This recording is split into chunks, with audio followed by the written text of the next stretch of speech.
आज का जो वीडियो है उसके अंदर हम बात करने वाले हैं महिंद्रा बोलेरो नियो N11 के बारे में। अगर आप लोग ध्यान से देखोगे तो ये जो कार है ना, ये वन ऑफ द बेस्ट है। एंड यहाँ पे इसका ब्रांडिंग में आपको देखने मिलता है कि ये है जो मॉडल नंबर है वो है N11 महिंद्रा बोलेरो नियो। इसके अंदर आपको 3 से 4 वेरिएंट देखने मिलते हैं। वो सभी चीज़ों के बारे में मैं आपको बताने वाला हूँ, कौन सा वेरिएंट कैसे होता है, क्या होता है, हर एक चीज़। सबसे पहले तो आप इसका आउटर लुक देख लीजिएगा, किस तरीके से आपको ये गाड़ी का ओवरऑल लुक वाइज देखने मिलता है। एंड इसकी जो बिल्ड क्वालिटी है वो आपको इसके अंदर कैसे देखने मिलती है।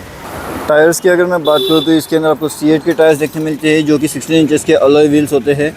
ठीक है, 215/70R16 ये टायर्स आपको इसके अंदर कहीं ना कहीं देखने मिलते हैं। अगर हम लोग यहाँ पे जाते हैं फ्रंट साइड में, पहली बात तो ये देख लीजिएगा, यहाँ पे भी आपको ब्रांडिंग देखने मिलता है बोलेरो नियो का। एंड ये होती है इसकी की। अब इसकी की जो होती है ना, इसके अंदर आपको 2 कीज़ मिलती है, लेकिन एक होती है आपकी इलेक्ट्रॉनिक की एंड दूसरी होती है आपकी जो मैनुअल की होती है वो। अब ऐसा क्या होता है, तो बेसिकली ये होता है कॉस्ट कटिंग, जिसकी वजह से आपको जो है एक की जो दी जाती है वो कहीं ना कहीं इलेक्ट्रॉनिकल होती है एंड एक जो की होती है वो आपकी एक नॉर्मल की दी जाती है। अब अगर आप इस वीडियो को ध्यान से देखोगे एंड पूरी तरीके से देखोगे एंड समझोगे तो आपको एक बात समझ में आ जाएगी कि ये गाड़ी आपको सच में परचेस भी करना चाहिए या फिर नहीं करना चाहिए। एंड इसे परचेस करने के लिए आपके पास में क्या लॉजिक होना चाहिए और किस लॉजिक से आप ये गाड़ी खरीदना चाहते हो या फिर खरीदने वाले हो, तो वो सब अगर आपको ध्यान से समझना है तो वीडियो को पूरा देखिए। अगर मैं इसकी बात करना चाहूँ कि एक्सटर्नल साइड से आपको इसके अंदर क्या क्या देखने मिलता है, तो वो भी हम लोग देखते हैं। साइड से अगर आप लोग देखोगे तो इसका रेडिएटर कैसा है, मतलब जो फ्रंट साइड से होता है, तो रेडिएटर भी देख लीजिएगा किस तरीके से। इसके जो आगे की साइड की जो ग्रिल होती है वो भी काफ़ी ज़्यादा बढ़िया है। एंड इसे लॉक एंड अनलॉक भी मैं आपको करके बताने वाला हूँ। एंड ये देखिएगा, यहाँ से जो है आपको 2 से 3 बटन इसके अंदर देखने मिलते हैं। ये जो बटन होता है ये जो है ये अनलॉक का बटन होता है। आप देख सकते हो लाइट्स किस तरीके से ब्लिंक करती है। DRL इसके अंदर आपको कहीं ना कहीं देखने मिल जाती है। उसी के साथ साथ यहाँ पे इसका जो लॉक बटन होता है, अगर आप लोग देखोगे तो ये जो लॉक बटन है जिससे गाड़ी हमारी लॉक हो जाती है। उसी के साथ साथ यहाँ पे हमें एक सेंटर बटन मिल जाता है। तो बेसिकली ये सेंटर बटन काम किस तरीके से करता है, मान लीजिए आपने आपकी गाड़ी को कहीं पे पार्क कर दिया है एंड अभी आपको पता नहीं कि गाड़ी कहाँ है एंड आप गाड़ी को ढूंढना चाहते हो कि हमारी गाड़ी गई तो गई कहाँ पे, तो उस केस में उस कंडीशन के अंदर आप लोग जो है वो गाड़ी को ईजिली फाइंड आउट कर सकते हो ये बटन प्रेस करने के बाद, जिससे क्या होता है गाड़ी आपकी ऑटोमेटिकली जो है साउंड करना शुरू कर देती है। ठीक है, ये तो हो गई हमारी बात। अभी हम लोग अगर इसके एक्सटर्नल में आपको क्या क्या देखने मिलता है उसके बारे में बात करेंगे तो क्या कहे, तो बेसिकली अगर आप लोग ध्यान से देखोगे तो ये जो मिरर्स है, जो रियर मिरर्स है वो आपको इलेक्ट्रॉनिकली एडजस्टेबल नहीं मिलते। तो मतलब आप गाड़ी के अंदर बैठोगे एंड इसे एडजस्ट करने की कोशिश करोगे तो वो नहीं होने वाला, आपको इसे मैन्युअली कुछ इस तरीके से ओपन करना होगा। हाँ, इसके अंदर एक चीज़ है कि ये वाली जो चीज़ है ना अंदर का मिरर, वो आप इलेक्ट्रॉनिकली एडजस्ट कर सकते हो, लेकिन इसे ओपन करते वक्त आपको इसे मैन्युअली ही करना पड़ेगा। अगर मैं बात करना चाहूँ कि आपको कंपनी की ओर से क्या क्या मिलता है, तो सबसे पहली चीज़ ये देख लीजिएगा, साइड फुट स्टेपर जो है कंपनी आपको इसके अंदर दे देती है महिंद्रा बोलेरो नियो N11 के अंदर। उसी के साथ साथ आपको इसके अंदर क्या क्या देखने मिलता है, चलिए अभी वो भी मैं आपको बताना चाहता हूँ। तो सबसे पहले हम लोग आ जाते हैं इसके बैक साइड में, रियर साइड में। अगर आप लोग देखोगे तो ये जो साइड स्टेपर्स होते हैं तो ये है हमारा साइड स्टेपर नंबर 1, मतलब लेफ्ट साइड वाला। एंड अगर हम लोग यहाँ पे जाते हैं तो यहाँ पे हमें लोगों को देखने मिलता है साइड स्टेपर राइट साइड में। ठीक है, तो दोनों साइड स्टेपर्स मैंने आपको दिखा दिए हैं। उसके साथ में आपको यहाँ पे रियर स्पॉइलर भी देखने मिल जाता है। अगर आप लोग ध्यान से देखोगे तो यहाँ पे जो आपको दिया गया है ये है एक इसका rear spoiler Mahindra Bolero N11 का। उसी के साथ साथ आपको यहाँ पे इंटीग्रेटेड एंटीना मिलता है एंड रियर विंडो डिफॉगर भी मिल जाता है। अभी इसके अंदर क्या होता है, तो ये देखिएगा, ये होता है इसका इंटीग्रेटेड एंटीना। ठीक है, एंड उसके साथ में आपको यहाँ पे जैसे मैंने बताया कि आपको यहाँ पे मिलता है रियर विंडो डिफॉगर। तो अगर आप लोग अभी ध्यान से देखोगे ना, अगर आप लोगों को दिखाई दे रहा है तो रियर विंडो डिफॉगर किस तरीके से होता है, मैं आपको ये जो विंडो है ना, ये पीछे वाला जो डोर, इसे भी ओपन करके बताने वाला हूँ कि एग्जैक्टली ये काम कैसे करता है। ओके, हर एक चीज़ बताने वाला हूँ। एंड उसी के साथ साथ आपको यहाँ पे चारों के चारों टायर्स जो है वो कहीं ना कहीं अलग टायर्स देखने मिलते हैं, तो वो भी काफ़ी बढ़िया सी चीज़ है। आपको अगर यहाँ पे साउंड सुनाई दे रहा होगा तो आप साउंड को निगलेक्ट करिएगा। इंपॉर्टेंट चीज़ ये है कि गाड़ी के ऊपर आपका फोकस होना चाहिए। दोस्तों अगर बात किया जाए इसके इंजन के बारे में, तो इसका जो इंजन है वो लगभग 1500 सीसी का है। अभी to be more precise 1500 CC बोलने के लिए होता है, लेकिन वो 1493 सीसी का आपको कहीं ना कहीं इसके अंदर इंजन देखने मिल जाता है। अगर मैं मैक्सिमम पावर की बात करूँ जो न्यूटन मीटर में आपको देखने मिलता है, तो वो है 260 न्यूटन मीटर का मैक्स टॉर्क आपको इसके अंदर देखने मिल जाता है। वही चीज़ अगर हम लोग देखेंगे कि इसकी फ्यूल टैंक की कैपेसिटी कितनी है, तो जो इसकी फ्यूल टैंक की जो कैपेसिटी है वो लगभग 50 लीटर्स की फ्यूल टैंक कैपेसिटी आपको इसके अंदर कहीं ना कहीं देखने मिल जाती है। एंड ये जो कार है तो बेसिकली ये एक डीजल वेरिएंट है। ठीक है, तो ये डीजल वेरिएंट है एंड इसके अंदर अब ये कार मैनुअल है या फिर ऑटोमेटिक है वो भी हम लोग देखने वाले हैं। साइड से अगर हम लोग देखेंगे एक्सटर्नली हमें क्या क्या देखने मिलता है, तो जैसे कि मान लीजिए कि आप लेफ्ट टर्न ले रहे हो तो ये जो लाइट्स होती है ना, ये लाइट मतलब लेफ्ट टर्न लेते वक्त आपकी ये लाइट ऑटोमेटिकली ऑन हो जाती है, जिससे इधर वाला जो पोर्शन है वो सब आपको क्लियरली विजिबल हो जाता है। वो सेम चीज़, एग्जैक्टली सेम चीज़ आपको राइट साइड में भी कहीं ना कहीं देखने मिल जाती है, यानी कि यह साइड से, मतलब ये वाली साइड से भी आप जो है राइट साइड का भी देख सकते हो। मतलब लेफ्ट एंड राइट दोनों के लिए ये चीज़ें आपको इन्होंने अवेलेबल करके दे दी है, ठीक है। तो ये तो हो गई खैर पूरी आउटसाइड बातें, मतलब एक्सटर्नली आपको इस गाड़ी के अंदर क्या क्या देखने मिलता है उसके बारे में इन्फॉर्मेशन। अब चलिए अब बढ़ते हैं सीधा गाड़ी के अंदर एंड ओवरऑल देखते हैं कि ये गाड़ी के अंदर जाने के बाद में किस तरीके से आपको फील कहीं ना कहीं यहाँ पे होता है। तो गाइस चलिए अभी बढ़ते हैं गाड़ी के अंदर। गाड़ी को मैंने अनलॉक कर लिया है, कुछ इस तरीके से जो है इसकी गाड़ी ओपन हो जाती है, मतलब गाड़ी का डोर ओपन हो जाता है गाइस, ठीक है। उतना तो आप समझ सकते हो आई होप। यहाँ पे देखिएगा साइड स्टेपर के ऊपर हम लोग खड़े रह जाते हैं एंड जैसे मैं यहाँ पे खड़ा रहता हूँ देखोगे तो भाई साहब एक बढ़िया सा फील आपको आता है, मतलब किसी हाथी के ऊपर आप चढ़ चुके हो तो ऐसा फील आता है, क्योंकि एसयूवी है भाई, फील तो आना है।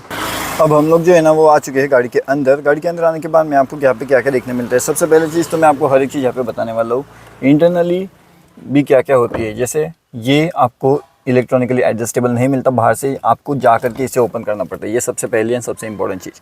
वही चीज़ वो वाला रियर मिरर भी सेम उसी तरीके से काम करता है। सेकंड इंपॉर्टेंट चीज़ यहाँ पे ये जो आपको रियर व्यू मिरर मिलता है, ये आपको देखिए आप डिफॉगर भी, मतलब कि जो डिफॉगर का तो मैं आपको बाद में बताऊंगा, मतलब ये day mode and night mode दोनों के लिए ये आपका रियर व्यू मिरर काम करता है। मतलब नाइट में अगर आपके पीछे से जो लाइट्स आती है ना, येलो लाइट्स, तो अगर आप ये ऑन करते हो तो वो येलो लाइट्स बिल्कुल भी नहीं आने वाली। तो मतलब इतना बढ़िया सिस्टम इसके अंदर इन्होंने दे करके रखा हुआ है। अभी अगर हम लोग बात करना चाहें ये गाड़ी के इंटीरियर की, तो इंटीरियर आप देख लीजिए, वहाँ पे बस मैंने अपना चश्मा एंड गाड़ी की कीज़ रखी हुई है। एंड अगर आप लोग देखोगे तो ये है moon white colour, leather moon white.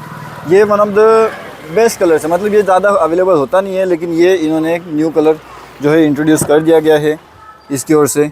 अगर आप लोग यहाँ पे देखोगे तो ये मून वाइट कलर आपको इसके अंदर देखने मिल जाता है। बेसिकली 1 2 3 4 5 6 एंड 7 ये है एक 7 seater SUV with 50 litre tank capacity. इसका डोर्स अगर आप बस इस तरीके से बंद कर दोगे तो ये बंद नहीं होता है, इसलिए इसे थोड़ा सा हार्ड प्रेस करना होता है जिससे ये डोर बंद हो जाए, ठीक है।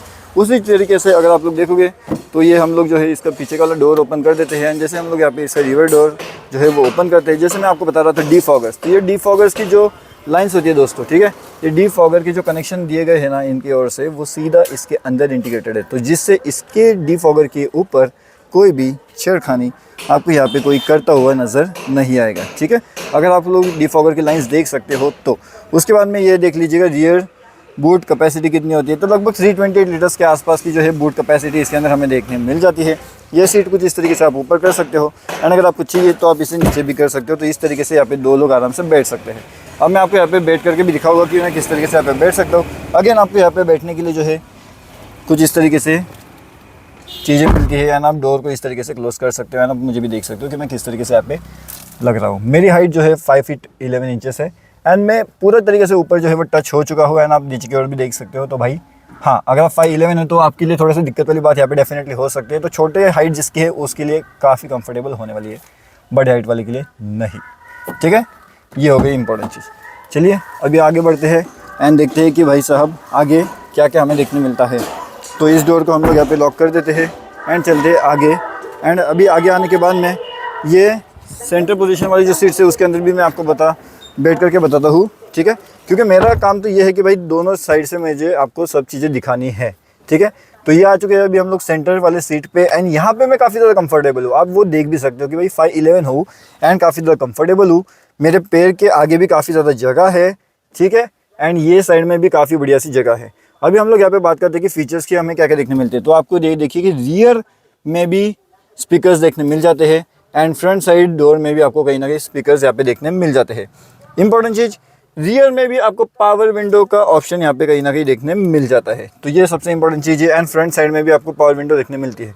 तो चलिए अभी ये तो हो गया एंड यहाँ पे आपको कोई भी एसी का वेंट नहीं मिलता, जो भी एसी का वेंट है वो आपको आगे ही मिलने वाला है।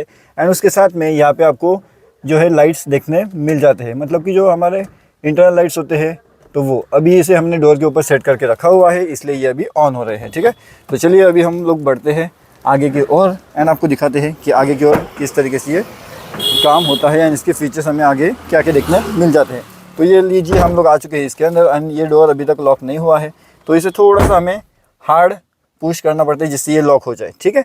अब ये कम्प्लीटली लॉक हो चुका है एंड अभी जो है मैं यहाँ पे आ चुका हूँ एंड आपको हर एक चीज़ बताने वाला हूँ। सबसे पहली चीज़ हम लोग गाड़ी को ऑन करते हैं। तो गाइस फाइनली जो है अभी हम लोग आ चुके हैं फ्रंट साइड में एंड यहाँ पे अगर आप लोग देखोगे तो आप सोचोगे कि भाई यहाँ पे बटन कैसा है, ये विंडोज़ मैनुअल है या फिर ये ऑटोमेटिक है, कैसा है? तो इसका सिंपल सा जवाब है हाँ, ये भी ऑटोमेटिक है एंड इसके जो बटन्स होते हैं वो आपको ये सेंटर वाले पोजीशन में देखने मिलते हैं। जैसे अगर आप लोग देखोगे तो मैं इसे अगर नीचे करता हूँ तो भाई साहब ये विंडो हमारा ओपन हो चुका है एंड अगर ऊपर करता हूँ तो विंडो हमारा क्लोज हो चुका है, सिंपल। और यहाँ से आपको हर एक विंडो का कंट्रोलिंग का ऑप्शन कहीं ना कहीं देखने मिलता है। अब जैसे मान लीजिए ये विंडो यहाँ पे हमने नीचे की ओर कर ली है एंड अगर मैं ये बटन प्रेस कर देता हूँ तो यहाँ से कंट्रोल बस मेरे हाथ में रहेगा एंड यहाँ पे तो खैर ये तो फ्रंट साइड में है तो ये तो मैं कंट्रोल ऐसे कर ही सकता हूँ। लेकिन ये जो अगर आप लोग ये बटन दबा देते हो ना तो उसके बाद में पीछे वाला जो बंदा है ना वो इसे बेसिकली कंट्रोल नहीं कर पाएगा, वो सब कंट्रोल आपके पास में आ जाता है। इसे ऊपर करने का, नीचे करने का, विंडो ओपन करने का, क्लोज करने वाला कंट्रोल, ठीक है। अब अगर इसकी फीचर वाइज हम लोग बात करें तो इसके अंदर आपको एंटी लॉक ब्रेकिंग सिस्टम कहीं ना कहीं देखने मिलता है। ये जो स्टीयरिंग आप देख रहे हो फिलहाल यहाँ पे, ये है पावर स्टीयरिंग। कौन सा ये है पावर स्टीयरिंग। पावर विंडोज़ आपको मिलते हैं फ्रंट साइड में एंड पावर विंडोज़ आपको मिलते हैं रियर साइड में भी, ठीक है। तो ये चीज़ आपको ध्यान रखनी है। उसी के साथ साथ आपको यहाँ पे मिलते हैं लेदर सीट्स, ठीक है। ये लेदर सीट्स आपको इसके अंदर देखने मिलते हैं एंड उसके साथ साथ आपको यहाँ पे सेंट्रल लॉकिंग सिस्टम भी कहीं ना कहीं देखने मिल जाता है। वहाँ पे वो जो है उसे अगर आप लोग नीचे करोगे सेंटर को तो यहाँ पे 4 लोग आराम से बैठ सकते हैं एकदम कंफर्टेबली, ठीक है। अब मैं आपको ये पूरे डिस्प्ले के बारे में बताने वाला हूँ। ये जो एसी है ये फ्रंट साइड में है, रियर साइड में एसी हमें देखने नहीं मिलते एंड बेसिकली अगर हम लोग देखोगे तो इसका जो स्पीड है फिलहाल वो 3 पे है। अगर मैं 4 और 5 पे कर देता हूँ तो जो थ्रो है, एयर थ्रो, वो काफ़ी ज़्यादा स्ट्रॉन्ग आता है एंड रियर साइड में भी मैंने बैठा हुआ था एंड वहाँ पे भी इसका थ्रो काफ़ी ज़्यादा तेज़ी से आता है। अब मान लीजिए आपकी गाड़ी धूप में खड़ी है, थोड़ा सा इसे मैं कम कर देता हूँ। अब मान लीजिए आपकी गाड़ी जो है वो धूप में खड़ी है तो इसे पूरा तरीके से ये कैबिन को कूल होने में कितना समय लगेगा? तो पूरी कैबिन को कूल होने में लगभग जो समय लगने वाला है वो 2 से 5 मिनट लग जाएगा एंड 2 से 5 मिनट के अंदर अंदर पूरा कैबिन आपका जो है वो कूल होने वाला है। अभी अगर मैं सेफ्टी रेटिंग्स की यहाँ पे बात करूँ तो जो नॉर्मल सेफ्टी रेटिंग्स दी जाती है तो वो सेफ्टी रेटिंग्स के अकॉर्डिंगली तो ये 1 स्टार है, लेकिन इसके अंदर हमें सीट बेल्ट वार्निंग भी देखने में मिल जाती है। मतलब कि अगर आप यहाँ पे सीट बेल्ट किसी ने नहीं लगाया होगा तो हर सीट बेल्ट के वार्निंग यहाँ पे वो अनाउंस कर देगा। उसके साथ में यहाँ पे आपको ड्राइवर की एयरबैग यहाँ पे देखने मिलती है, ठीक है। ये चीज़ भी आपके लिए बहुत ज़्यादा इंपॉर्टेंट है। उसके साथ में आपको पैसेंजर की भी एयरबैग कहीं ना कहीं यहाँ पे देखने मिल जाती है। तो ये दोनों चीज़ें आपके लिए बहुत ज़्यादा इंपॉर्टेंट है एंड जैसे मैंने आपको बताया कि day and night rear view mirror है, day and night rear view mirror, ये डे मिरर है एंड अगर मैं यहाँ से इस बटन को क्लिक करता हूँ तो ये नाइट रियर व्यू मिरर हमारा कहीं ना कहीं यहाँ पे ऑन हो जाता है। उसके साथ में पूरा एंड्रॉयड सिस्टम, एंड्रॉयड कंट्रोल आपको यहाँ पे देखने मिलता है। अगर मैं ऐप्स पे यहाँ पे कंट्रोल क्लिक करता हूँ तो यहाँ पे Bluetooth, car beat link, EQ, music, radio setting, steering wheel, हर एक चीज़ मैं यहाँ पे कंट्रोल करके देख सकता हूँ, ठीक है। अब यहाँ पे भी कौन से ऑप्शन है अगर आप लोग देखोगे तो स्टीयरिंग व्हील पे क्या क्या ऑप्शन है तो यहाँ पे अगर आप लोग देखोगे तो स्टीयरिंग व्हील्स पे हमें जो ऑप्शन देखने मिलते हैं कहीं ना कहीं यहाँ पे volume plus minus, call receive, call reject, SRC, कौन सा सोर्स है, आपको यहाँ पे कुछ सेट करना है या फिर सेट नहीं करना है तो वो भी आप चीज़ आपको यहाँ पे कहीं ना कहीं कंट्रोल करने का मौका मिल जाता है। उसके साथ में अगर आप लोग देखोगे तो क्या ये हम इसे सेट कर सकते हैं तो यस, इलेक्ट्रॉनिकली हम सेंटर वाले मिरर को एडजस्ट कर सकते हैं, लेकिन इसे बंद खोलना होगा तो आपको बाहर जाकर ही करना पड़ेगा। तो वो एक चीज़ आपको ध्यान रखनी पड़ेगी। सेकंड चीज़ अगर आप लोग देखोगे तो यहाँ पे आपको क्या देखने मिलता है तो यहाँ पे आपको 2 से 3 ऑप्शन देखने मिलते हैं। सबसे पहला ऑप्शन आपको यहाँ पे देखने मिलेगा वो रहेगा आपका ESS यानी कि इलेक्ट्रॉनिक स्टार्ट एंड स्टॉप, ठीक है। एक सेकंड गाइस मैं आपको दिखाता हूँ थोड़ा सा। हाँ, तो ये देखिए ESS वाला जो ऑप्शन होता है वो होता है इलेक्ट्रॉनिक स्टार्ट एंड स्टॉप, ठीक है। तो वो मान लीजिए कि आप कहीं पे सिग्नल पे रुके हुए हो एंड उसके बाद में वो जैसे आप क्लच छोड़ दोगे ना तो ये ऑटोमेटिकली गाड़ी आपकी स्टॉप हो जाएगी एंड जैसे क्लच आप रिलीज़ करोगे वापस तो ऑटोमेटिकली गाड़ी ऑन भी हो जाएगी, ठीक है। तो ये इंपॉर्टेंट चीज़ है। उसके साथ में यहाँ पे इको मोड मिलता है एंड साइड का तो ये बटन आपको पता ही होगा, ये आपके मेन हेडलाइट कंट्रोल बटन्स कहीं ना कहीं आपको यहाँ पे देखने मिल जाते हैं एंड ये वो चीज़ है जिससे आप आपके मिरर्स को एडजस्ट कर सकते हो। राइट वाला मिरर अगर आप लोग देखोगे तो इसे मैंने राइट वाले पे अभी सेट किया हुआ है, ठीक है। एंड अभी मैंने इसे सेट किया है तो अगर आप लोग देखोगे तो जैसे मैं इसे सेट करता हूँ तो कुछ इस तरीके से मैं इसे अंदर से इलेक्ट्रॉनिकली एडजस्ट भी कर सकता हूँ, ठीक है। तो ये कुछ इंपॉर्टेंट चीज़ें हैं इस गाड़ी की। अगर आप लोगों को समझ में नहीं आ रहा, अगर आप लोगों को कुछ दिक्कत है इसके अंदर तो आप डेफिनेटली मुझे पूछ सकते हो। ये पूरा इंफोटेनमेंट सिस्टम तो काफ़ी बढ़िया है। इसके अंदर आप ब्लूटूथ भी कनेक्ट कर सकते हो, नेविगेशन सिस्टम आपको इसके अंदर दिया गया है, आप इसे ब्लूटूथ वाईफाई के साथ कनेक्ट कर सकते हो। ये वाला जो ऐप है कारबीट करके, इसे अगर आप लोग यूज़ करते हो तो इससे आप वायर कनेक्ट करते हुए आपका एंड्रॉयड ऑटो भी इस्तेमाल कर सकते हो, आप पे कारप्ले भी आप इसके अंदर इस्तेमाल कर सकते हो, ठीक है। ये इंपॉर्टेंट चीज़ है। साथ में अगर मैं आपको यहाँ पे बताना चाहूँ तो आपको यहाँ पे एक USB का ऑप्शन यहाँ पे देखने मिलता है, उसके साथ में टाइप सी का 15 वाट का चार्जर मिलता है, एंड ये है हमारा 12 वोल्ट का सॉकेट। अभी अगर आपके पास में 12 वोल्ट का सॉकेट है एंड अगर आपके पास में ये स्ट्रॉन्ग है 65 वाट का है, तो यहाँ से भी आप काफ़ी तेज़ी से आपकी डिवाइसेस को चार्ज कर सकते हो। ये है इसका गियर सिस्टम जो कि पूरी तरीके से मैनुअल है। 5 गियर्स आपको इसके अंदर देखने मिलते हैं एंड लास्ट वाला जो है वो रिवर्स गियर आपको इसके अंदर देखने मिलता है। ये है हमारा हैंड ब्रेक एंड ये कुछ इस तरीके से पूरा का पूरा डैशबोर्ड हमें यहाँ पे देखने मिलता है। काफ़ी ज़्यादा क्लीन है, काफ़ी ज़्यादा बढ़िया है। आप लोग सोचोगे कि मोबाइल कहाँ पे रखें, तो यहाँ पे भी मोबाइल रखने की आपके लिए जगह है, लेकिन यहाँ पे बहुत ज़्यादा हीट होगा डेफिनेटली, क्योंकि ऊपर से बहुत ज़्यादा धूप आने वाली है। तो वहाँ पे ना रखते हुए आप मोबाइल को कुछ इस तरीके से यहाँ पे भी रख सकते हो, ठीक है। तो यहाँ पे आप मोबाइल रखिएगा, या फिर यहाँ पे अगर आप लोग सोचेंगे कि ये होल्डर है क्या यहाँ पे, तो भाई साहब ये होल्डर यहाँ पे नहीं है, मतलब कि सनग्लास होल्डर यहाँ पे नहीं है। तो आप यहाँ पे इधर आपको इसकी तरीके से यहाँ पे मोबाइल रखिएगा एंड यहाँ पे आपको मोबाइल एंड सनग्लासेस कुछ इस तरीके से आप यहाँ पे रख सकते हो। एंड ओवरऑल जैसे मैंने आपको बताया कुछ मोड्स इसके अंदर देखने मिलते हैं। AC है, AC इको है, एंड AC की हवा अंदर की ओर घूमनी चाहिए या फिर बाहर की हवा आपको अंदर लेनी है, वो सभी चीज़ें भी आप यहाँ से कंट्रोल कर सकते हो।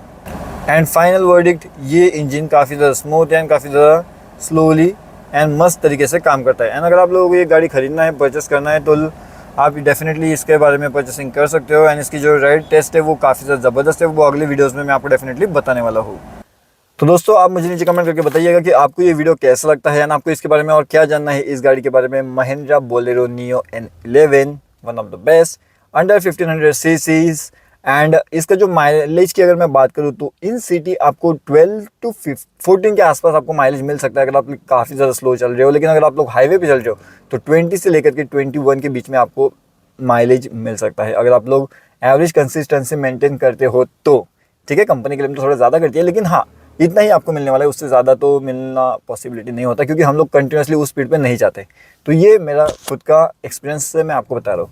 तो क्या आप लोग ये गाड़ी खरीदोगे या फिर नहीं खरीदोगे, या आपको किसी और चाहिए, जैसे ये इनोवा है यहाँ पे, तो मिशन चाहिए तो आप नीचे कमेंट करके मुझे बता सकते हो, ताकि उसका भी इन्फॉर्मेशन मैं आपके लिए लेकर के आ जाऊँ। चलिए गाइस, वीडियो देखने के लिए आप सभी का बहुत बहुत शुक्रिया। मैं आपको मिलता हूँ अगले वीडियो में। इस गाड़ी को हम लोग यहाँ पे करते हैं क्लोज, एंड अगली वीडियो में मैं आपको पूरा राइड क्वालिटी के बारे में इन्फॉर्मेशन देने वाला हूँ। फिलहाल तो हमें कहीं जाना है, तो तभी जा करते वक्त मैं इसके राइड के कुछ शूट्स लेने वाला हूँ। अगर पॉसिबल हो तो इसी वीडियो में आपको मिल जाएगा, एंड अगर पॉसिबल नहीं हो तो अगली वीडियो में आपको डेफिनेटली वो शॉर्ट्स देखने मिल सकता है। वीडियो देखने के लिए बहुत बहुत शुक्रिया।